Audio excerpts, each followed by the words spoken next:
I got a question for you. What happens when your leadership at work doesn't follow you home? Let me repeat that. What happens when your leadership and impact at work doesn't follow you home? That's what I want to talk about today, because I know that this is the problem that you have. See, I've been that high level executive who shows up at work and delivers every single day. You're killing it at the executive table. Your board presentation was great. You're hitting every key performance indicator at work, and you have an incredible amount of respect and cachet at the executive table. You lead unprecedented in the organization. You can give a great talk. You can deliver a great presentation. You can have the impact that is desired, and you're literally making a difference at work. So much so, you knock it out of the box every time you get a performance evaluation. Every time there's a bonus opportunity, you're getting the max bonus because you are the best of the best at work. You are an executive room hero, but at home, you might be a living room zero. See, that's what I want to talk about today, is that you got boardroom respect, but living room regret.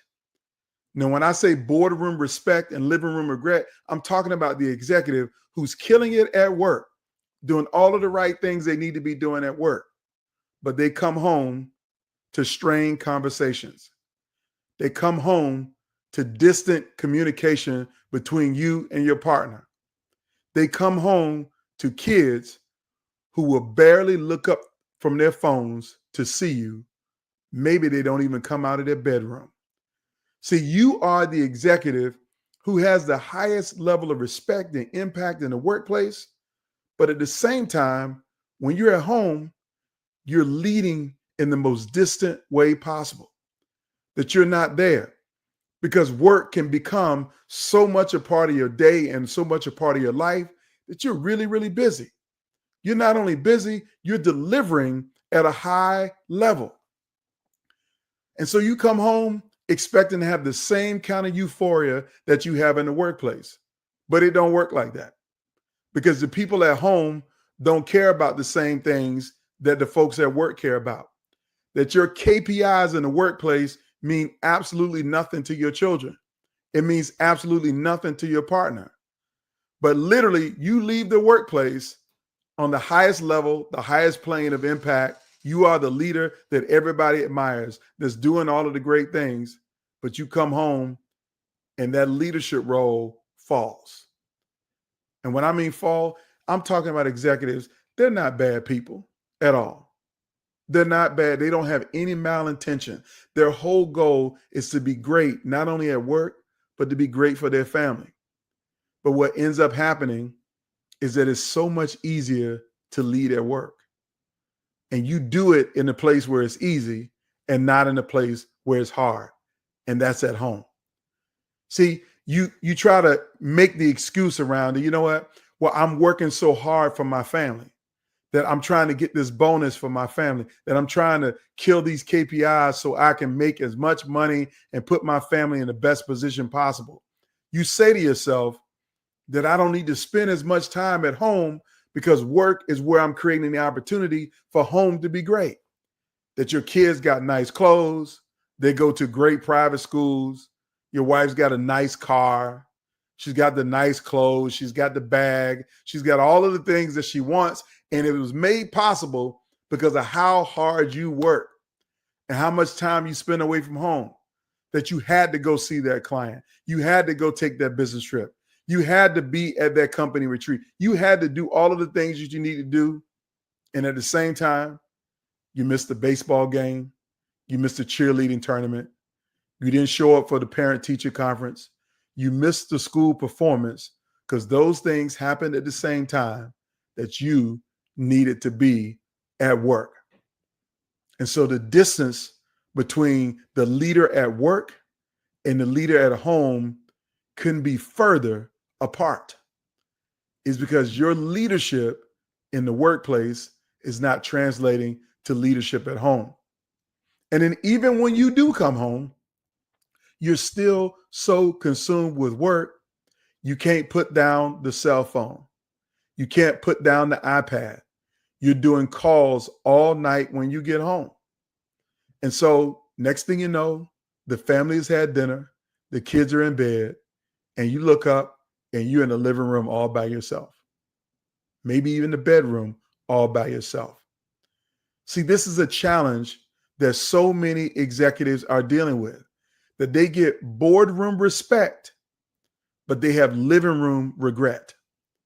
The living room is where your family is. It's where you spend your time. It's where you should be sociable. It's where you should be engaged, but yet you feel so disconnected at home, but you're so well respected at work. And so the question is, why does this happen? What is happening to you? What is happening to so many executives who feel like they're putting in the time in the place that they need to be putting in time to create opportunities for their family to be successful, but they don't understand why the distance and the disconnect is showing up at home? Well, I want to tell you the 3 reasons why this is the case. And then when I tell you the 3 reasons why this is the case, I want to give you a game plan to turn those things around. Now, again, I'm not talking hypotheticals here. I'm talking lived experience. See, you don't get to be in the positions that I was in to do the things that I need to do without making some sacrifices away from home. See, I remember working 20 hours a day at one point for Barack Obama. Not 12 hours, but 20 hours. Yes, 4 hours of sleep. There were times that even when I was at home, I was unavailable to my family because of what was going on at the time that I was doing it. That term, work-life balance, has never existed for me. I don't even believe in work-life balance. I do believe in work-life harmony, and you got to find a way to build that harmonious relationship between work and life and make sure life is work and work is life. But most people can't figure it out. And so there's this distance and this disconnect, and the level of respect that you command at the workplace is not valued in your home place. Again, your wife and kids don't care about your KPIs. They don't care how many attaboys you got at work. They don't care how you crush their presentation. They do not care that you have the highest performance rating of any leader in the organization. They do not care. And they care about so many other things that you have missed the mark on. So let me tell you why you've been missing the mark. Here's reason number 1 why you don't have the same level of respect and engagement at home as you do in the workplace. And that is because you show up at home empty. Now, when I say show up at home empty, you are exhausted from the workplace. So even if you did put your phone down and didn't open up the laptop when you got home, you're tired. You're so spun up by work that you don't have time to engage in the conversation around what's important to your kids. Your kids want you to read to them, and you're reading out of performance. You ain't really reading to them. You're just reading the words on page. You're not there with them. Your spouse wants to talk to you about the day, but you don't really have time. You haven't found a way to shut off work in order to be focused on home. That disconnect is real. You don't bring the energy that you need. Here's the second reason why you're disconnected at home. See, you assume that your family knows that you love them and that you care about them. but you haven't had time to say or show them that you love them or care about them. You assume that you know that they love you and that you love them because you took the family on a great vacation last year. You assume that they know that you love them because you were able to provide them all of the creature comforts that they want in life, that you're able to take them out to the nice restaurant, get them invited to the sport event, and you had great memories and experiences of those events. But you never said the words, I love you. Maybe you never asked the question, what do you need from me? What can I do to support you? Or more specifically, what's one thing you would like for me to stop doing? And what's one thing you would like for me to start doing more of? You don't ask those questions. So when you don't ask those questions, you're making assumptions that your family knows what you do to show them love. You're making assumptions that you know what your family wants from you. That is the reason why you're feeling the disconnect at home. Here's the third reason. This is the one that's real clear to me, is that you have not yet defined what success looks like at home. See, you know what success looks like at work because you went through a strategic planning process.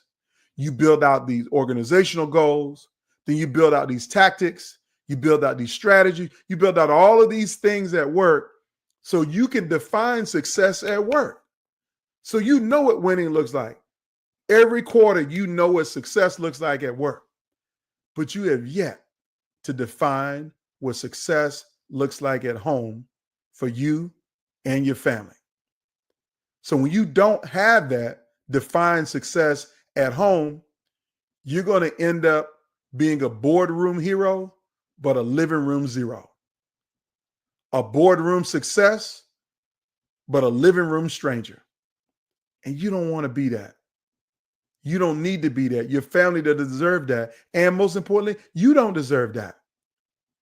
So you got to find a way to build success on both ends of the life. If I was using a sports analogy, you got to learn how to play on both ends of the floor. You got to play on offense at work, but you also got to play on defense at home. And it won't happen if you don't figure it out. So I'm going to give you a game plan today that's going to help you to figure it out. I'm going to give you some insights that I believe will help you to get recalibrated so you don't have all of the boardroom respect that you want and none of the living room relationships that you need to really be sustainable and whole as a leader. Because you know, work is going to be hard. It's always going to be hard. It's going to be difficult. There are going to be challenges. You're going to have to climb up and overcome all of those challenges at work. But what good is it to overcome those challenges at work and to come home to an empty family or even an empty house? You don't want to be that person. So here's what we're going to do. I'm going to give you three things you can do to really kind of recalibrate. And that's the first one, is how you can recalibrate your relationships at home, how you can put yourself in a position that you're there, present, mentally, emotionally, physically, intellectually, spiritually for your family. That's where you need to be. Those KPIs are more important than the work KPIs. So here are the three things you need to do. The first thing is you need to understand the importance and the power of energy. Now, when I say the importance and the power of energy, I want you to know that energy is everything. And as a leader, it is your responsibility to be the the thermostat, not the thermometer. So when I say be the thermostat and not the thermometer, what I'm telling you to do is that you need to be the one that sets the temperature, not reflect the temperature. So how do you set the temperature? Okay. So when you come home, you have to recalibrate your energy. Like you might be fully engaged, fully impactful at work, doing all of the things at work, But then you come home and you're dead, you're empty. So you got to recalibrate your energy. So I'm going to give you a couple things you can do to recalibrate your energy. When you come home, whatever you wore to work, I want you to change clothes. Take the suit off, take the tie off, take the jacket off, take the shoes off and the socks off, and put on something that's your home uniform. I'm going to take you back to childhood. You remember in childhood, you had what you call school clothes and play clothes. See, school clothes were the nice clothes that your mom bought you at the beginning of the year that you had to put on and wear to school so you could be fresh to death. I always wanted to be fresh. I didn't have a whole lot of money and resources. My mom didn't. So we made the best that we could, but I had school clothes. But when I came home from school, I needed to take my good jeans off. I needed to take off my good sweater or my good shirt off and not my good school shoes to scuff those up. I had to put on the old jeans, the old school shoes, and the old sweatshirt from 2 years ago or from last summer or the one that had the holes in it. I had to put on a whole different uniform. And I'm telling you, you got to do the same thing. See, when you show up at work, you got on a superhero uniform. Your power suit, your power tie, your power shoes, your power watch, even your power glasses. You got all of those things on because you're a superhero at work. You killing it. You getting it done. When you come home, you got to change into a different superhero outfit. Now, I'm not telling you to put on a bummy sweatshirt, bummy shoes, and bummy socks, but maybe you need to get you a fresh sweatsuit. Get you a Sergio Tacchini sweatsuit, red, black, blue, whatever your color is. Put that on when you get off of work. Be just like Mr. Rogers. See, Mr. Rogers would come home and take off one sweater and put on another sweater because he's at home. See, doing that is going to help you to recalibrate the energy in your household because people are going to see you differently, not in work mode. They're going to see you in parent mode, in spouse mode, in family member mode. Recalibrate the energy by first changing your clothes. Another way to recalibrate your energy, maybe you need to come home and take a cold shower. Really just to charge yourself back up, a cold shower, maybe even a hot shower. I don't know what kind of day you had at work, but maybe you might need to take a shower and wash off the treachery and the toughness of work so you can be calm and serene for your family.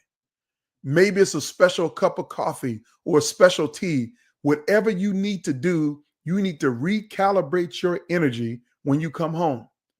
Make sure when you walk through that door, you are mentally and emotionally going to put yourself in a new position to show up differently for your family.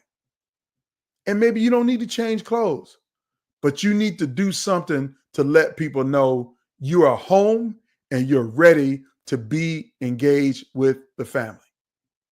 That's the first step, is to recalibrate your energy. Remember to be the thermostat and not a thermometer. Here's the second thing that you need to do. You need to ask hard questions at home. And what are the hard questions? You need to ask your family, what does leadership look like in the workplace? In the home place. You already know what leadership looks like at work, but you need to ask, what does leadership look like at home? Going back to those questions that I said earlier, is what can I do to be more supportive of you? Say that to your partner. Ask your kids, what is something that you really enjoy for me to do when we're at home together? Or what should I be doing more of when I'm at home with you? And what should I be doing less of at home for you? They're going to say a few things. Many of those things are going to be hard to hear. Like the one that is always hard for me to hear is that no cell phones at the dinner table. Nobody has a phone. And if you're a busy executive, you know stuff happens around the clock. You may not be able to put your phone down or put it away. So you might have to find out what is the right compromise. Maybe my phone goes on silent and vibrate and goes on do not disturb. And the only people that can disturb me is the emergency team at work, the people who I need to respond to a crisis. But everybody else, you can wait until family time is done. So you got to ask the question, ask your family, what What does my support of you look like? What do you want me to do more to support you? What should I do more of? What should I do less of? You got to define what leadership looks like at home. What do they want you to do? I know in my household, I learned very clearly that with a wife who is a sports coach, a softball coach, and a daughter who is playing softball, what leadership looked like is being the team dad, showing up for the games, rinsing out the coolers, packing the car, driving to the tournament so they don't have to drive to the tournament. And yes, I couldn't do it every tournament, but I did it as many as I could. It meant showing up at the games. It meant being the photographer at the game. Sometimes sticking the camera through the fence to be able to take the pictures of the team that they're going to use in a yearbook or that they're going to use, on their social media account. I had to be a participant at home.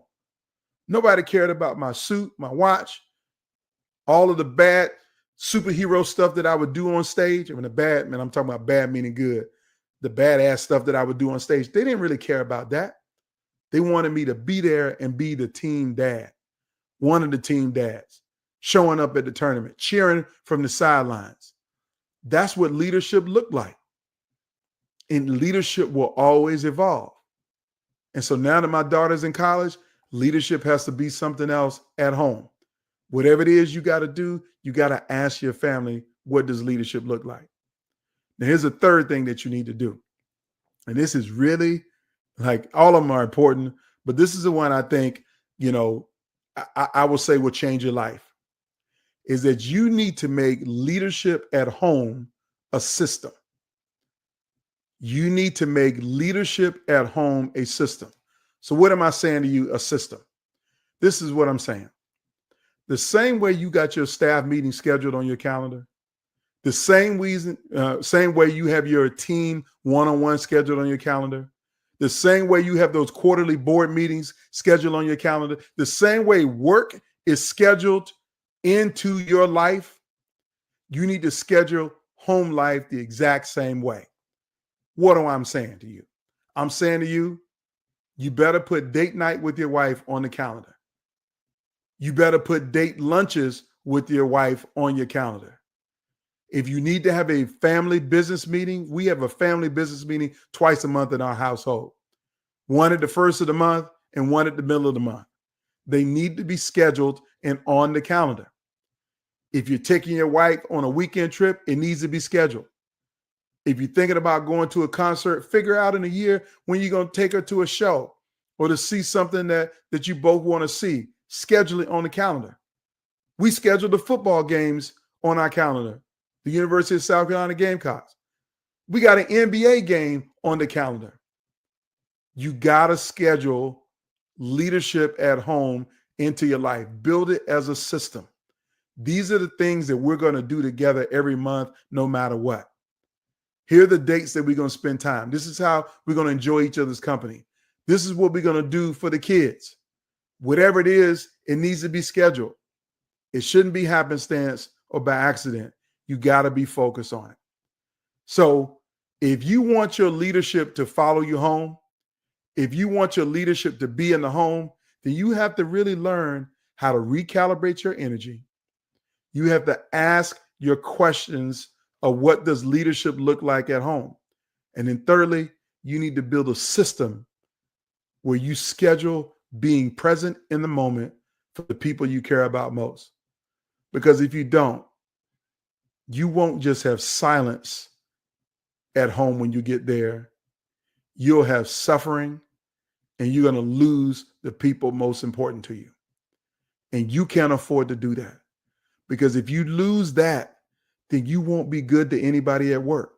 Now, when I mean you won't be good, you can still show up and do your job, but they're not going to have the whole you. They're only going to have a part of you. Because the other part is you're going to be hiding that I lost my family because I didn't know how to become a hero at home the same way I'm a hero at work. So if this resonates with you, I want you to share this with someone, because we all know some people who are killing it at work, doing amazing things at work and having an impact, but they stinking up the joint at home because they haven't recalibrated their energy and showed up in full at home. they haven't told their family that they love them and found out what does love look like for your partner and for your kids. And then they did not build a system around their family life the same way they build a system around work. So I hope this makes sense to you. And I hope this has been helpful to you, because I'm interested in making sure that you keep the boardroom respect and never have living room or bedroom regret. I want to thank you for watching. Have a fantastic day.